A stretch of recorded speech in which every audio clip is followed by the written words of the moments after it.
ये क्वेश्चन है, ये नॉट इन सिलेबस, ओके, ये आपको करने की जरूरत नहीं है, बट लास्ट ईयर भी आया था तो मैं बता देता हूं आपको। इसको छोड़िए, पहले आप ये क्वेश्चन देखिए, इस क्वेश्चन को देखिए आप, है ना, इस क्वेश्चन को देखिए स्टूडेंट्स। देखिए इस क्वेश्चन में हमसे क्या बोलता है, अब ये बहुत अच्छा क्वेश्चन है, इसको ध्यान दीजिएगा। उसने बोला Henry law constant for the solubility of the nitrogen in the water at 298 kelvin is this, है ना।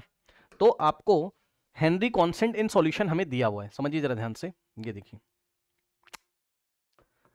Henry constant of nitrogen in the solution, ये हमें दिया हुआ है, कितना दिया है, 1.0 into 10 raised to the power 5 ATM, ठीक, यही है 1.0 into 10 raised to the power -5 ATM है, -5 ATM है क्या, एक मिनट देख लेते हैं भाई जरा। अच्छा अच्छा, ठीक है ठीक है ठीक है, 10 रेज़्ड टू द पावर -5 नहीं है, +5 है ये, -5 नहीं है, +5 है ये +5 है, करेक्ट, ओके। नाउ अब देखिए उसने हमसे क्या बोला है, कह रहा है कि the mole fraction of the nitrogen in air. अब यहां आपको पकड़ना है, देखिए भाई क्वेश्चन है ना, ये जो मोल फ्रैक्शन ऑफ द नाइट्रोजन है ये एयर में दिया हुआ है आपको, समझिए जरा ध्यान से यहां पर। ये देखिए, ये देखिए अभी आपको पढ़ाया था मैंने, है ना, ये देखिए भाई कुछ गैस यहां होगी एयर में और कुछ गैस नाइट्रोजन गैस कहां होगी, सॉल्यूशन में, ठीक। तो ये जो हमें दिया हुआ है ये मोल फ्रैक्शन ऑफ गैस नाइट्रोजन, है ना, means mole fraction of gas nitrogen, ये हमें पता है कहां दिया हुआ है, ये हमें कहां दिया हुआ है, एयर में, ठीक, ये एयर में दिया हुआ है, ध्यान दीजिएगा जरा, ये हमें कहां दिया है, एयर में हमें दिया हुआ है 0.8, ठीक।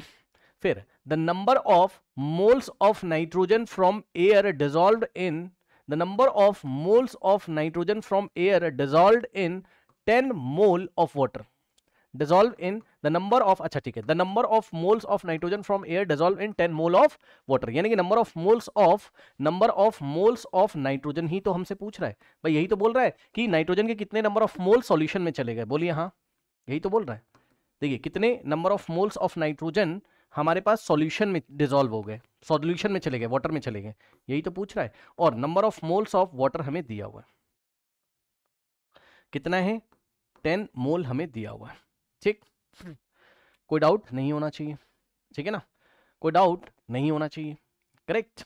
अब देखिए जरा, अब देखिए जरा, तो अगर आप फॉर्मूला लगाएंगे, है ना, अगर आप फॉर्मूला लगाएंगे, कौन सा फॉर्मूला, अगर आप फॉर्मूला ये वाला लगाओगे, रुक जाओ दिखा देता हूं मैं आपको, देखो समझो, देखो अभी अभी हमने पढ़ा हुआ था क्या, pressure of the gas is equals to Henry constant of the gas into mole fraction of the gas in solution ना, ये हमने पढ़ा हुआ था, ठीक। तो प्रेशर ऑफ द गैस की जगह प्रेशर ऑफ नाइट्रोजन आ जाएगा, ठीक, हेनरी कांस्टेंट ऑफ नाइट्रोजन आ जाएगा यहां, ठीक, और इनटू में हमारे पास गैस कौन सी, नाइट्रोजन, लेकिन ध्यान रहे ये मोल fraction of nitrogen gas in the solution है ना भाई, ये थोड़ी ना दिया हुआ है आपको, नहीं समझे, ये थोड़ी ना दिया हुआ है आपको, this is not given, mole fraction of nitrogen gas in the solution ये नॉट गिवन, ये नहीं दिया हुआ है आपको, ये नहीं दिया हुआ है आपको, ठीक। आपको क्या दिया हुआ है, आपको दिया मोल fraction of nitrogen gas in the air, ये हमें दिया हुआ है, ठीक। तो देखिए और नंबर ऑफ मोल्स ऑफ, हमें वाटर निकाल के लेके आना है ना, तो देखो sorry number of moles of nitrogen gas in the solution हमें निकाल के लेके आना है, ठीक है ना। अब देखिए स्टूडेंट्स यहां पर देखिए, अब देखिए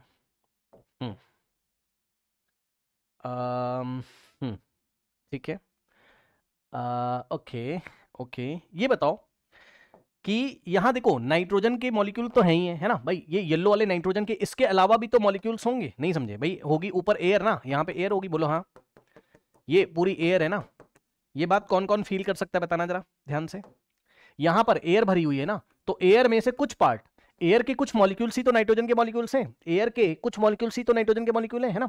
अब ध्यान समझो, आप किसकी सॉल्युबिलिटी के बारे में बात करते हो, आप किसकी सॉल्युबिलिटी के, भाई गैस की सॉल्युबिलिटी के बारे में बात करो ना, तो आपको ये चेक करना पड़ेगा, आपको ये चेक करना पड़ेगा, आपको ये चेक करना पड़ेगा कि यहां से जो पार्शियल प्रेशर लग रहा है वो नाइट्रोजन का कितना है। सुन लो, आपका एयर में बहुत सारी गैसेस है, हर एक गैस से मुझे मतलब नहीं है, मुझे तो बस इस बात से मतलब है कि ये जो आप प्रेशर ऑफ द गैस रखते हो ना इक्वेशन में, ये देखिए, ये जो प्रेशर ऑफ द गैस रखते हो ये partial pressure of the nitrogen gas होना चाहिए, partial pressure of the nitrogen gas होना चाहिए, of the nitrogen gas on the surface of the solution होना चाहिए। मानते हो कि नहीं इस बात को? बताओ भाई, ऊपर जो गैस भरी हुई है नाइट्रोजन, वो नाइट्रोजन गैस कितना प्रेशर लगा रही है ना, बात समझ रहे हो ना? यहां से जो आपकी नाइट्रोजन गैस है ना, यहां से जो आपकी नाइट्रोजन गैस है वो कितना प्रेशर लगा रही है, आप उसको रखोगे ना भाई उस इक्वेशन में, तभी तो आपकी नाइट्रोजन की सॉल्युबिलिटी के बारे में पता चलेगा। नहीं समझे? बाकी सभी गैसेस के मॉलिक्यूल से मुझे क्या मतलब, क्वेश्चन तो नाइट्रोजन का है ना। ठीक, तो ये चीज है। अब जरा ध्यान दो, अब ये बताइए कि यहां पर जो टोटल प्रेशर है वो नाइट्रोजन तो लगा नहीं रहा है, तो टोटल प्रेशर कितना दिया हुआ भाई? टोटल प्रेशर तो पूरा एयर जो है, जो पूरा एयर वो लगा रहा होगा ना, मतलब जितने भी मॉलिक्यूल्स है वो लगा रहे हैं। तो क्वेश्चन में क्या टोटल प्रेशर दिया है? क्वेश्चन में क्या टोटल प्रेशर दिया है? देखिए जरा ध्यान से आके, Henry's law constant for the solubility of the nitrogen gas at this is this, the mole fraction of the nitrogen in air, the number of moles of nitrogen from air dissolve in 10 ml of water at 5 atm pressure. हाँ ये देखिए, ये दिया हुआ है। ठीक, तो यहां पे जो टोटल प्रेशर लग रहा है पी टोटल, हाँ ये कौन कौन समझ पाया बताइए?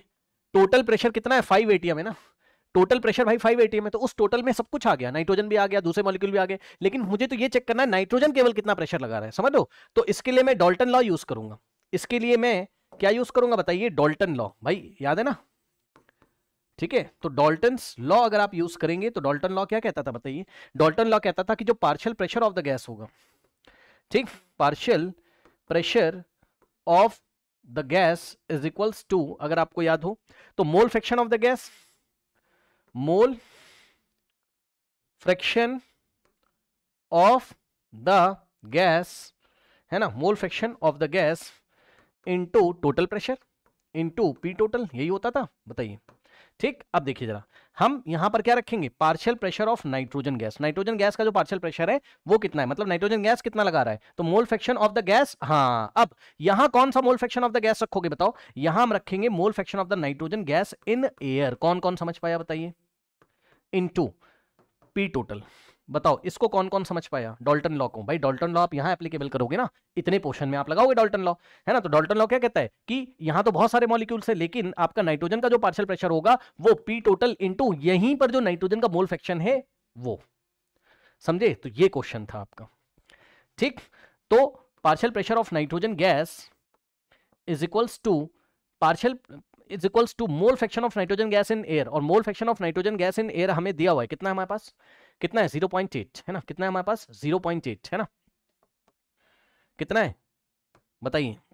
0.8, और इनटू पी टोटल कितना है? 5 atm है। पी टोटल कितना हमारे पास? 5 atm है ना भाई, पी टोटल तो 5 atm है, तो इज इक्वल्स टू 5 8 40, तो 4.0 मींस 4 atm आ गया। 4 atm आ गया। कहने का क्या मतलब है? कहने का मतलब ये है कि यहां पे जो टोटल प्रेशर लग रहा था सॉल्यूशन के ऊपर 5 atm था, जिसमें से नाइट्रोजन कितना लगा रहा है? 4 atm। Partial pressure by nitrogen कितना है? 4 atm। तो नाइट्रोजन के द्वारा जो प्रेशर है वो हमें पता चल गया, नाइट्रोजन के द्वारा लगाया गया जो प्रेशर है वो हमें पता चल गया, और जैसे ही ये हमें पता चल गया हम लाके इस इक्वेशन में रख सकते हैं बताइए, है ना? इस इक्वेशन में हम रख सकते हैं बताइए। तो P partial pressure by the nitrogen is equals to कितना हो जाएगा बताइए? रखिए अब, तो इसकी जगह हम लोग रखेंगे 4 atm इज इक्वल्स टू, अब Henry constant of the nitrogen ये तो फिक्स है, कितना है? ये तो फिक्स है, कितना है? 1 × 10 की पावर 5 मींस 10 की पावर 5, तो हेनरी कांस्टेंट कितना है हमारे पास? 10 रेज़ टू द पावर 5, और इनटू में पार्शियल इनटू में क्या है हमारे पास? Mole fraction of nitrogen in the solution. Okay, तो यहां से आप वैल्यू निकालिए, पता है किसकी? आप निकालिए मोल fraction of nitrogen in the solution. अगर आप निकालेंगे तो हमारे पास कितना आएगा बताइए जरा? 4 divided by 10 raise to the power 5, है ना भाई? 10 रेज़ टू द पावर 5 उधर डिवाइड कर देगा, तो यहां से आएगा हमारे पास 4 × 10 रेज़ टू द पावर 5 ऊपर जाएगा हमारे पास, तो हो जाएगा कितना? ये ऐसे। ठीक, अब जरा ध्यान दो, यहां तक पहुंच गए हो, है ना? अब आप यहां तक पहुंच गए हो, देखो क्या है? Mole fraction of nitrogen gas in the solution लिखना मत भूलना, is equals to 4 × 10 raise to the power -5। ठीक है ना, ये इस तरीके से।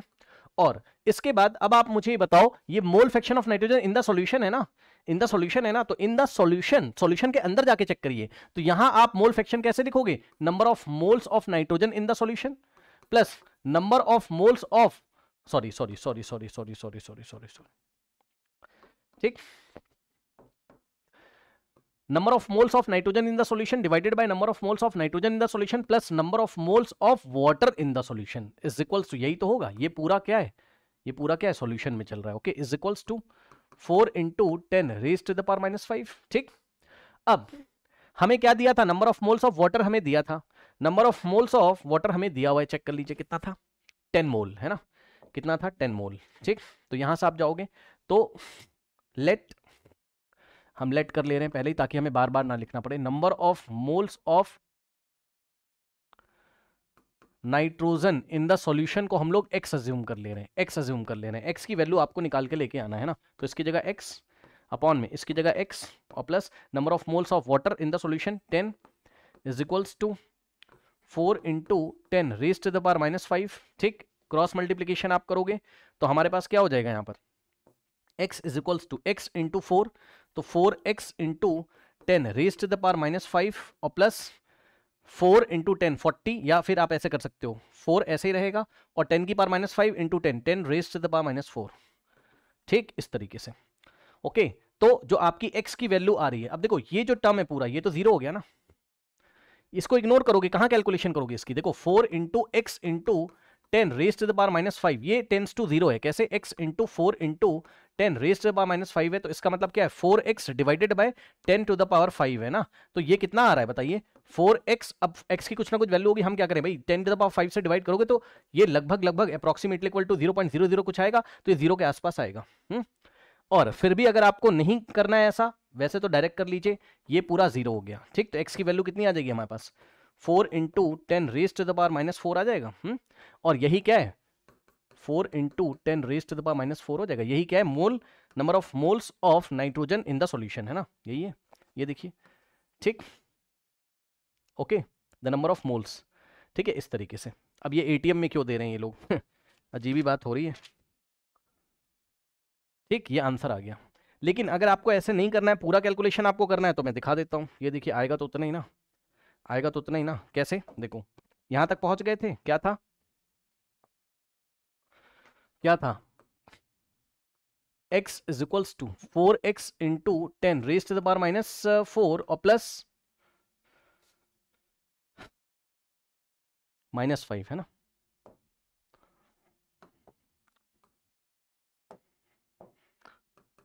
और 4 into 10 raised to the power minus 4 है ना।